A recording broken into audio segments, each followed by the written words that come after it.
Tous, bienvenue dans cette nouvelle vidéo. Le marché est l'une des tendances émergentes dans le monde de la blockchain et les crypto-monnaies est l'utilisation d'actifs réels pour développer le crédit en chaîne, c'est-à-dire tout ce qui se produit sur la blockchain. Donc, le plus important, c'est de tirer profit de cette technologie-là pour créer des représentations numériques des actifs réels, tels que l'immobilier, les produits de base ou l'art, l'automobile. Et de plus, on peut faire des emprunts pour pouvoir accélérer ces crédits-là, que ça soit moins cher et permettre aux preneurs qui peuvent gagner des intérêts sur leurs avoirs en fournissant de la liquidité sur le marché. Donc, cette approche-là a un réel intérêt pour démocratiser l'accès au crédit et le rendre plus intuitif. Donc, de quoi s'agit-il réellement? De quoi s'agit-il réellement? En outre, on peut utiliser des actifs réels comme garantie ou bien le marché du crédit en chaîne. Donc, je voulais parler concrètement de Real World Assets. Donc, j'avais fait une vidéo là-dessus et j'ai présenté un pépite qui est Trophy. Maintenant, je voulais mettre en avant ce narratif et proposer une autre actif token qui est dans le même dynamique, qui est le plus grand de toutes les pépites de cette narratif. Donc, ce marché actuellement est à une nouvelle ère. Donc, le marché obligataire traditionnel a une longue et riche histoire datant du XVIIe siècle, lorsque les sociétés, on peut parler de n'importe quelle société. Donc, maintenant, à l'époque moderne, le marché obligatoire traditionnel peut être résumé comme un réseau mondial décentralisé. C'est pour cela qu'on a tendance à parler de la blockchain. Donc, il faut diversifier ses avoirs en échangeant des titres de créance, des obligations émis par des emprunts chercheurs à développer les capitaux. Donc, le marché devient de plus en plus diversifié. En revanche, ça nous donne plein d'opportunités. Donc, le projet Centrifuge, tel que CoinGecko, autant pour moi le monde ici, le projet c'est Centrifuge, CFG. Et on a plusieurs projets qui sont dans le même thématique.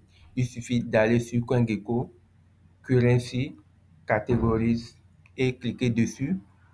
Il y a plein de catégories et vous venez vous sélectionner Top Real World Assets. Et le centrifuge est le premier selon sa capitalisation, son market cap.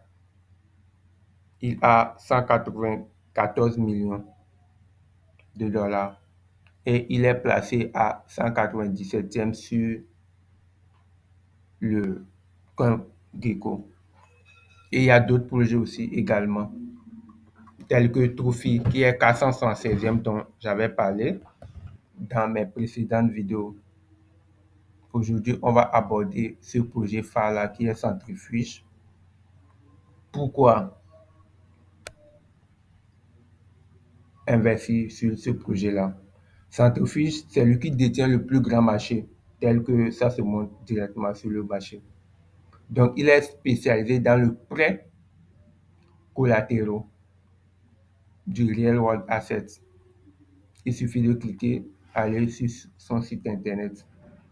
Comme il le déclare, Centrifuge est l'infrastructure qui facilite le financement décentralisé des actifs réels à l'échelle nationale en chaîne en créant un marché entièrement transparent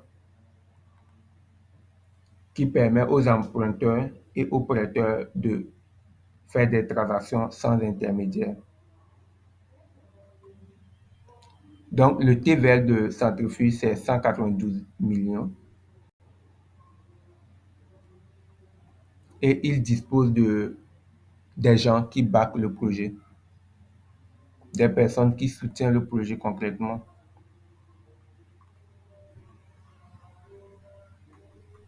Donc, sur Centrifuge, on a Heights Node Capital, qui est un backer sur le projet, Megala Ventures, TRGC, Moonwall Ventures, FinTech Collective, Crave Venture Partner, Robo.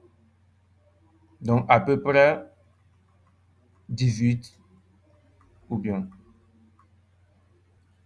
8 fois 3. Donc, ça fait 24 entreprises qui sont derrière ce projet. Et son mécanisme on tient. Donc, on a le SPV Wallet, Stablecoin NFT, on a une pool de liquidité. Et grâce à ces stablecoins, on peut directement aller sur les défis, les tranches de protocole, les investor wallets, ainsi de suite. Donc, les caractéristiques de ce token. Donc, il dispose d'une structure on-chain et off-chain. En tant que le plus grand de l'industrie Real World Assets, Centrifuge à la fois un engagement en tant que off-chain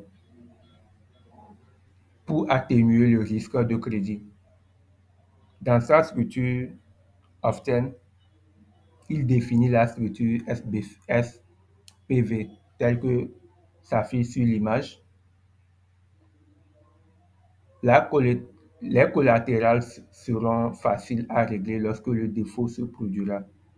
Donc, il suffit des services NFT, des services de KYC et de AML centralisés pour se conformer à la juridiction entre les nations.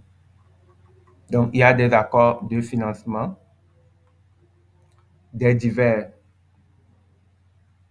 collatéraux, des taux de défaut élevés qui est 5,6% et des Global Corporate Cumulative Average Default Rate.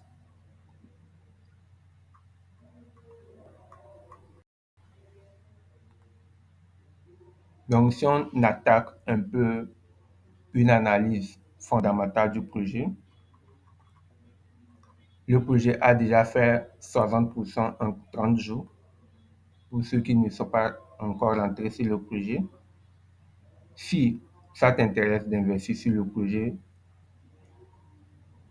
pas la peine de mettre tout ton argent dessus. Pourquoi pas tu mets 5% en attendant, s'il y a une correction, tu rentres dedans, encore une pourcentage. Parce que 60%, c'est beaucoup, mais ça peut être qu'il n'y aura jamais de correction. Mais quand tu mets une bille dedans, ça va te permettre d'avoir une vue sur le projet. Donc, on a le total supply, le diluted supply et le token en circulation. Donc, à peu près 80% qui sont en circulation. Et pourquoi pas vérifier le vesting du projet? Quand est-ce qu'il y aura de la libération du token, la tokenomique du projet, etc. Sinon, actuellement, c'est le narratif à avoir dans son portefeuille. Donc, j'espère que j'ai apporté une touche d'idée ou bien d'apport dans cette vidéo. Si ça vous plaît, n'hésitez pas à s'abonner à la chaîne, partager la vidéo autour de vous et on se dit prenez soin de vous. Bye.